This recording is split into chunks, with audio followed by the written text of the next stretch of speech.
आमच्या सोबतच राहा, पण आमचा सहकारी आमचा प्रतिनिधी सुरेश काटे आत्ता या क्षणी जिथे हा सगळा घटनाक्रम घडला तिथं पोहोचलाय. आपण पाहूयात त्याचा रिपोर्ट.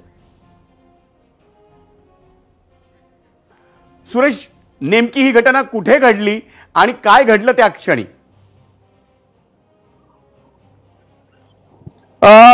विजय सर, आता आपण मुंब्र्यातील वाय जंक्शन या पॉइंटवरती आहोत. याच ठिकाणावरून अक्षय शिंदे जो आहे आरोपी, त्याला पोलीस घेऊन जात असताना या ठिकाणी ही घटना घडल्याची माहिती आपल्याला मिळालेली आहे. हा वाय जंक्शन आहे. जसं जर आपण दाखवण्याचा प्रेक्षकांना प्रयत्न करूया, हा या ठिकाणी जर पाहिलं तर असा कॉर्नर आहे, हा वाय जंक्शन म्हणून पॉइंट आहे आणि या ठिकाणावरून पोलीस त्याला घेऊन जात असताना अक्षय याने त्याच्या पोलिसांकडून बंदूक हिसकावली आणि पोलिसांवरती गोळ्या घालण्याचा प्रयत्न केला. त्यावेळी पोलिसांनी स्वसंरक्षणासाठी देखील त्याच्यावरती गोळ्या झाडल्याची माहिती आपल्याला प्राथमिक मिळत आहे.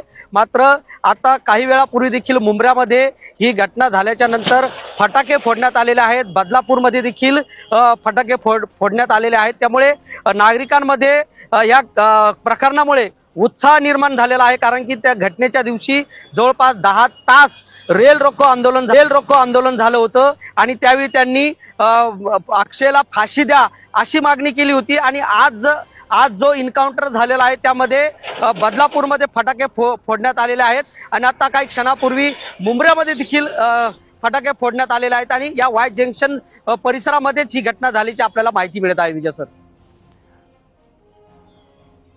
तू आपल्या सोबतच राहा. मी पुन्हा एकदा जातोय शिवसेनेच्या उपनेत्या सुषमा अंधारे यांच्याकडे. सुषमाजी, माझा आवाज पोहोचतोय तुमच्यापर्यंत? होय होय, बोला बोला, आपण आवाज येतोय मला. या सुषमाजी, आपण पाहिलं की आता एक फ्लायओव्हर दिसतोय. या फ्लायओव्हर वरती जिथं ट्रॅफिक सुरू आहे अशा ठिकाणी ही घटना घडली आहे. अशा ठिकाणी जेव्हा ही घटना घडते, ही घटना घडल्यानंतर अनेक जे प्रश्नचिन्ह तुमच्या मनामध्ये उपस्थित होतात ती तुम्ही आमच्या समोर मांडली आहेत. त्यानंतर तुमची मागणी सगळ्यात पहिल्यांदा, तुम्ही गृहमंत्र्यांच्या दिशेने त्या पदावर राहायला तुम्ही अजूनही राहावं असं वाटतं का तुम्हाला, असा प्रश्न उपस्थित केलात. मगाशी पृथ्वीराज चव्हाण असतील किंवा अनेक मंडळी असतील, यांनी वेगवेगळ्या पद्धतीनं कोणी सीबीआय चौकशी मागितली. पृथ्वीराज चव्हाणांनी सांगितलं सरन्यायाधीश स्वतः आत्ता इथे आहेत, या राज्यात आहेत, तर त्यांनी सुमोटो दाखल करून याची चौकशी करावी.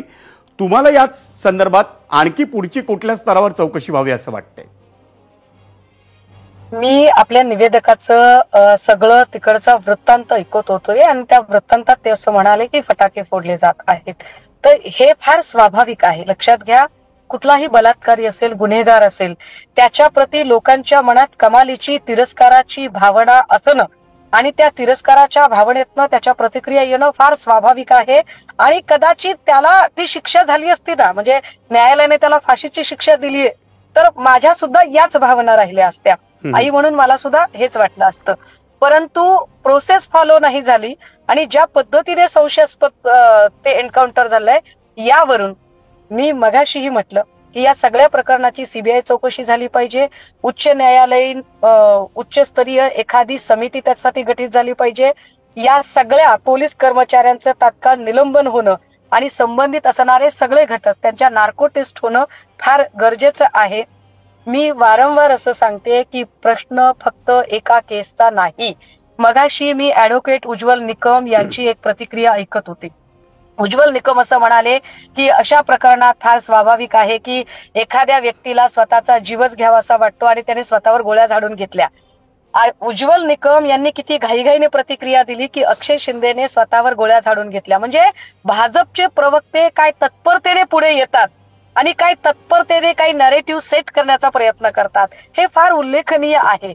मला असं वाटतं की मी असं घाईघाईने कुठल्याही याच्या निष्कर्षावर येऊ नये. परंतु राज्यात वारंवार ज्या कायदा सुव्यवस्थेवर प्रश्नचिन्ह निर्माण करणाऱ्या घटना घडतात, मग संकेत बावनकुळेच्या पोराचं हिट अँड रनचं प्रकरण असेल, पोर्शेकारचं प्रकरण असेल, राज्यात वारंवार ड्रगचे साठे सापडणं असेल, वसई विरारमध्ये भर रस्त्यामध्ये तरुणीची हत्या असेल, कोयता गँगचा पोलिसांवरचाच हल्ला असेल, गणपत गायकवाड कडून त्या पोलीस स्टेशनमध्ये झालेला गोळीबार असेल, सदा सरवणकर, प्रकाश सुर्वे अशा लोकांनी केलेले गोळीबार असतील, या सगळ्या घटना बघता राज्यात कायदा सुव्यवस्था नावाची गोष्ट देवेंद्रजींना अजिबात सांभाळता येत नाही.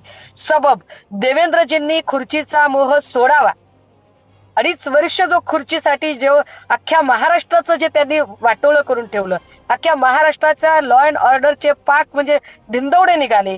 किमान आता तरी देवेंद्रजींनी खुर्चीचा मोह सोडला पाहिजे आणि शांतपणे या खुर्चीवरून पायउतार होत ज्याला कुणाला शक्य आहे हा कायदा सुव्यवस्था सांभाळणं, कारण जिथे राज्याचे स्वतः सन्माननीय मुख्यमंत्री महोदयच राज्यात सांप्रदायिक विभाजनवादी भाषा करणाऱ्या शांतिगिरी महाराजाच्या पाठीशी मी ठामपणे